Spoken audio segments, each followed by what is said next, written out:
What up, guys? We're going to be starting the new episode of the Trial by Fire. This is going to be with the new Love Live Sunshine Trial Deck Plus, and I'll be working on this next week as far as putting the deck together and whatnot. So we have Timmy on camera. Hello. What's Timmy? And we have Maruku over to the side. And for a bit of while, Weeboo Jew. Yeah. So what's up, dude? Okay, so we're going to be opening this and see if we can make Kyle jealous. So, sorry if anybody wants... the boxes. And I am trying my hardest to keep this as steady as possible. You're fine, So dude. I'm also not going to take that long. So I can get it out of the way for you. You're fine. Back in. So. Oh, wow. It's like trying to be in a mental state of like meditation. This trial deck gave me cancer. Look at that. I'd never seen them do this. I would love to know what that is, but I can't look right now because I'm too busy styrofoam. meditating. It's like a styrofoam thing. So we're Just a pad we're to just keep seeing them if we got sliding. anything shiny. Okay, it's two different SRs. That's the thing for it. So happy party. Oh, I train. thought we already won. Dang it. Nope. That's Wait, was what that the one I bet on? This is the one you bet on. Oh, okay. I already know it lost. So we took guesses to see if there was going to be any shinies in either. No shinies. Damn So Not a single Mari. let's see. So other than these SRs are the guaranteed SRs for it. So So I was right on one. get to mess with that, and then you already opened it. Or, Yeah, I got the tape for You you. sure? Then we got the next one. Who needs the playbook? So Hey, that tells you all the expert plays. bullshit. That's like the Madden playbook right there. Madden. Okay, so yeah. So sorry. Well, you see that there's another SR. So boop boop. Then doo doo doo doo doo doo doo doo. Nope, nothing. Andrew called it. Andrew called it actually. He said He did. nothing. He said neither would have neither. So yeah, no shinies, but we are going to be having some fun with a lot of this. Because for the Trial Deck Plus, you're supposed to have 2 copies of every single card in there. So you got 2, so I mean you get 4 of everything. It's fine. So 4 of everything guaranteed. Yeah. So we are going to be combining these and trying to do some shenanigans. Let's have fun. All right, for the deck profile portion of this, I do not have my tripod for my phone, so I am not able to record this like I normally would. So instead, I posted it up on wsdecks.com. This is the exact build that I used this past Sunday. Now, we had 4 rounds for our local tournament, but my first round was, I got a first round bye, so I'm not going to count that. But I still went, not counting that round, I still went 3-0 with this deck, with a Trial Deck Plus, and I thought this was really cool. 2 Trial Deck Pluses. Sorry.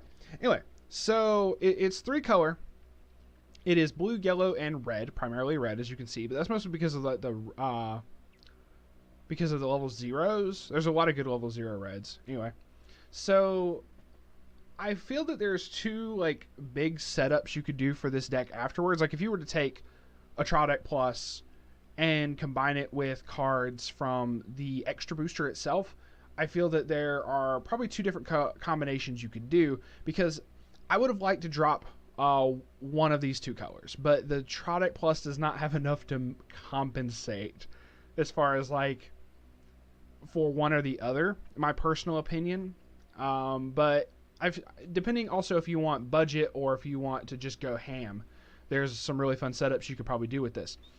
So let's get right into it. So this is the deck profile for it. So starting off with the level 0s, we have, also I'm not going to actually have, I have Japanese for this here, but I have the deck in front of me and I'm just going to read off each of the cards. So first off we have Happy Party Train Chika Takami right here. So her first effect is when she's placed on stage from hand, you reveal the top card of your deck, and if that card is a music character, put it into your hand, then you choose a card in your hand, put it into your waiting room. Then she is a Brainstormer, pay 1, tap her, mill 4, for every climax, draw a card.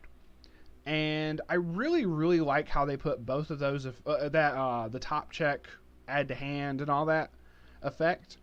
Because oftentimes in, like, Sword Art Online, that's what I like to do with the Sleeping Knights and the Gathering Material Silica and whatnot.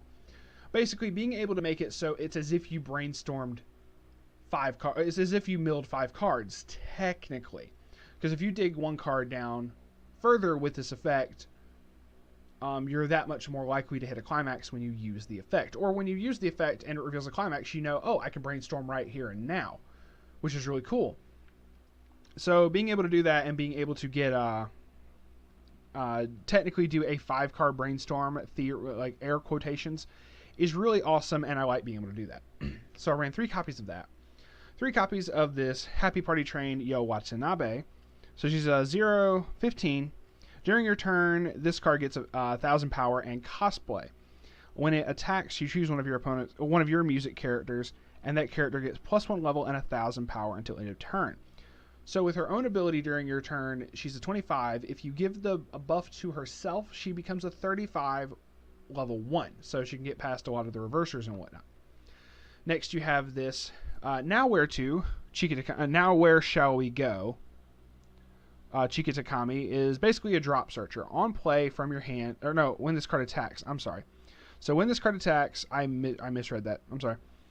When this card attacks, you can pay 1 and discard 1 card. If you do, search your deck for up to 1 music character, reveal it to your opponent, put it into your hand, shuffle your deck.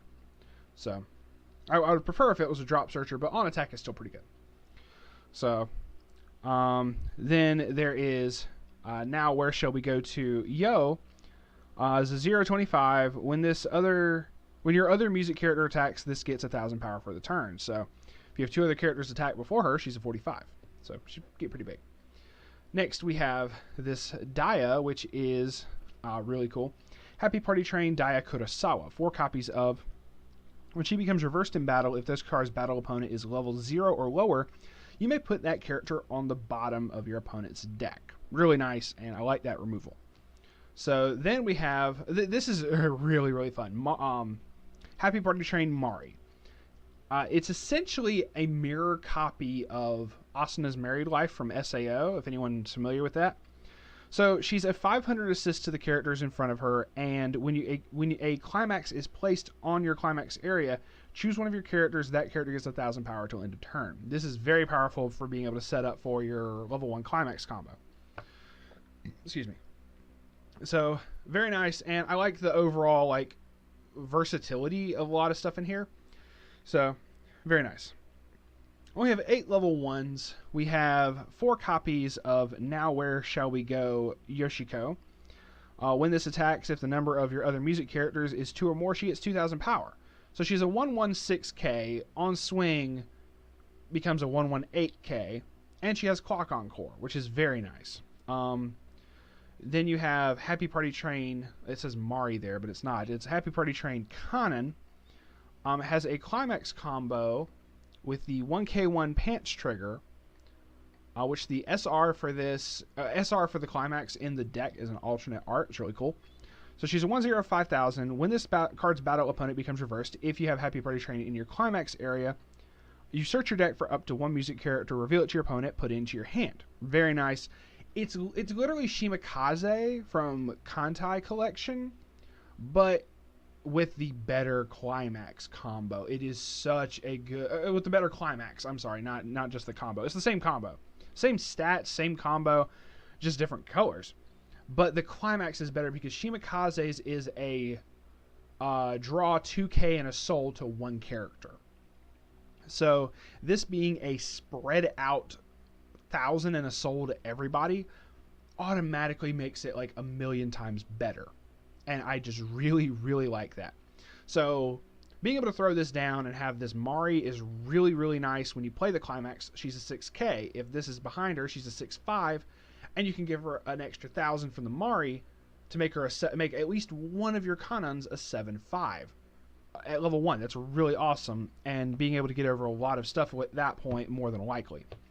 So that's your level 1s. Your level 2s. We have Happy Party Train Hanamaru. I did not use this card that much. Like, it's not bad, but I did not use it that much. So first off, she's a 2/135.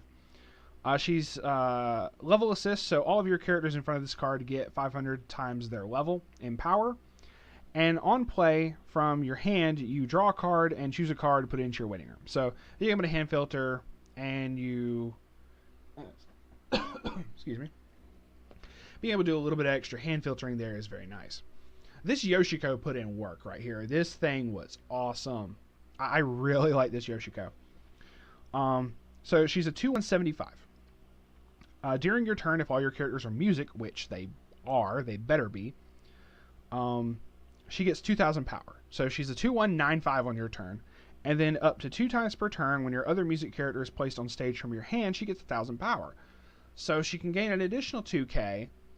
So assume this is in front of the Mari.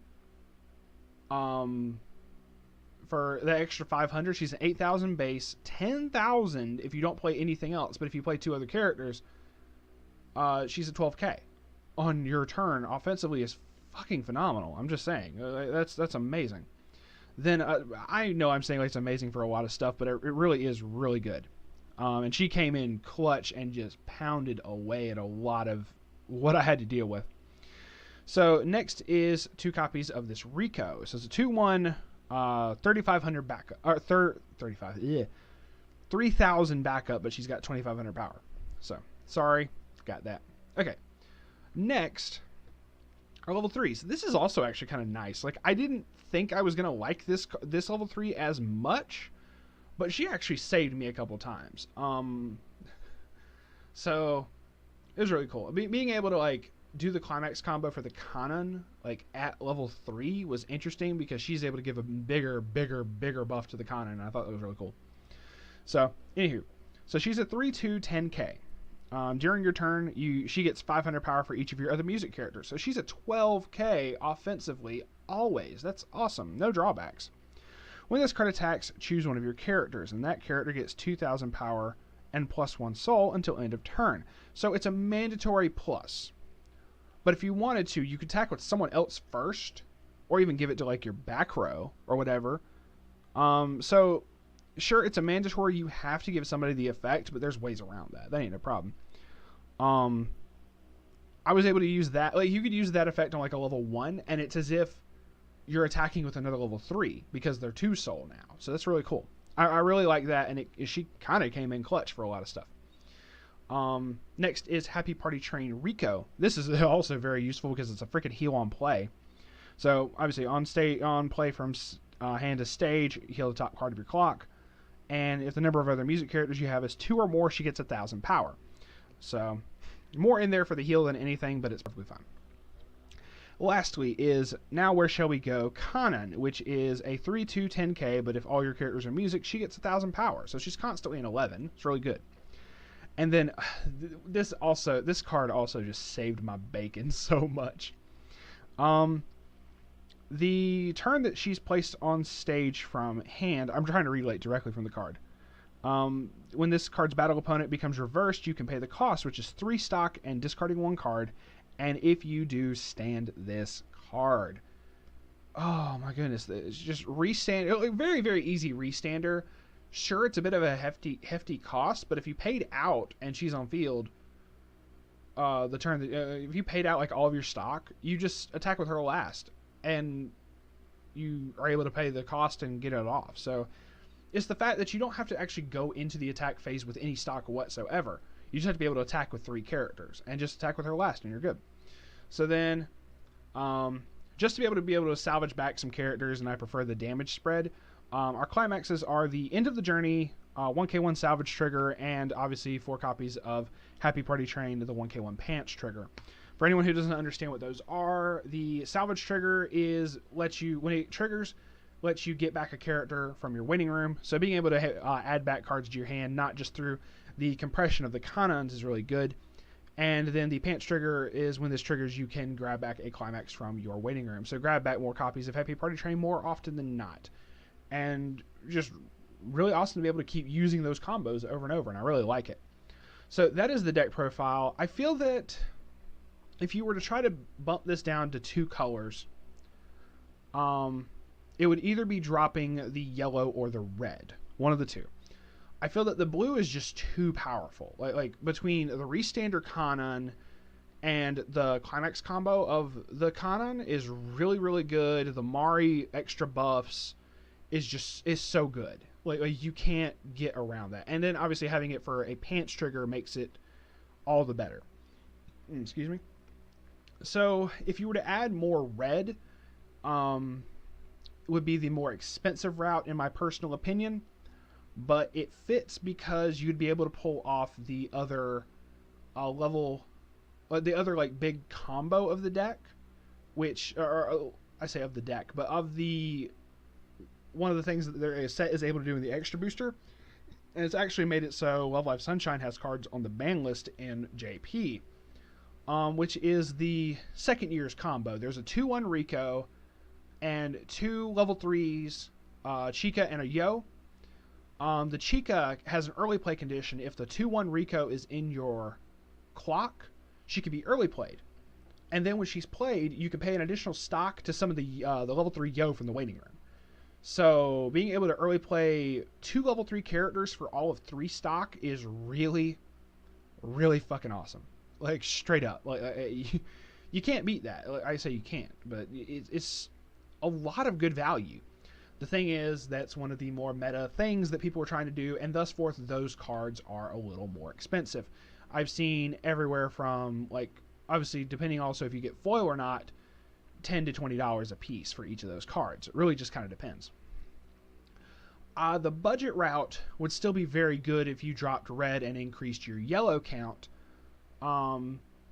because there's a level 3 Yoshiko with, I want to say it was Mirai ticket. I could be incorrect. But the Yoshiko, there's like a level 3 Yoshiko that's a freaking Musashi clone, which is when the damage dealt by her is canceled or something of that nature, you can attempt to burn for more damage. So there's also just a whole bunch of really, really powerful Yoshiko cards. One of them in particular is a level 1 Yoshiko from the first set, I believe. I could be incorrect on that. I have to look at it again. But there is a Yoshiko in one of the 2 sets that states it can't become reversed by cost 0 or lower characters, which would absolutely ruin your opponent's level 1 combos if they involve on reverses with characters that are 0 cost, like this Kanan. But if you look at other characters that do that, say the Aaron, the level 1 Aaron from AOT, that everyone's like, oh, this is freaking banana, and you can pull off all the combos with, it's an on reverse climax combo, and the Aaron is a 1/0.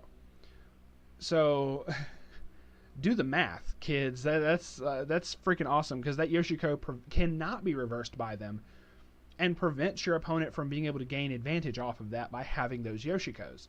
Sure, they could attack your other characters, but for every one of those Yoshikos on your field, your opponent is unable to plus off of that many characters. So between awesome level 3 finishers, between, say, if you have the level 3 Musashi Yoshiko, as well as being able to pull off the Kanan restander, you're doing a lot of damage, and that would be a very awesome budget build, and I may end up trying to do something of that nature later on. It really just depends if I can borrow the cards from people. But that would be my recommendations. Is the yellow would be a bit more budget, minus like the Yoshiko runners from the first set as well, because those are, I think, $18 to $20 a piece. Obviously avoid those. But other than that, that's it for now. Thank y'all very much, and I hope y'all enjoyed this trial by fire. I was having so much fun playing this deck. Just really, really cool. I don't often try to play tricolored decks on like SAO, but SAO can get away with so much shit, it's insane. I wasn't certain if this was going to be able to get away with it the same way. Obviously it can't, because Zek and Yuki's insane. But I very much enjoyed this, and I hope y'all do as well. With that, thank y'all very much for watching. If you want to, subscribe to the channel. If not, hey, just thanks for dropping by, checking out the video, and supporting this game. I really love Weiss Schwarz, and I want to be able to support it even more. If y'all have other ideas for, or if y'all ever want any more budget decks or budget options for Weiss Schwarz, you know, by all means, please comment, message me, and I'll try to help y'all as best I can. And with that, we will see y'all on the flip side. Peace out for now.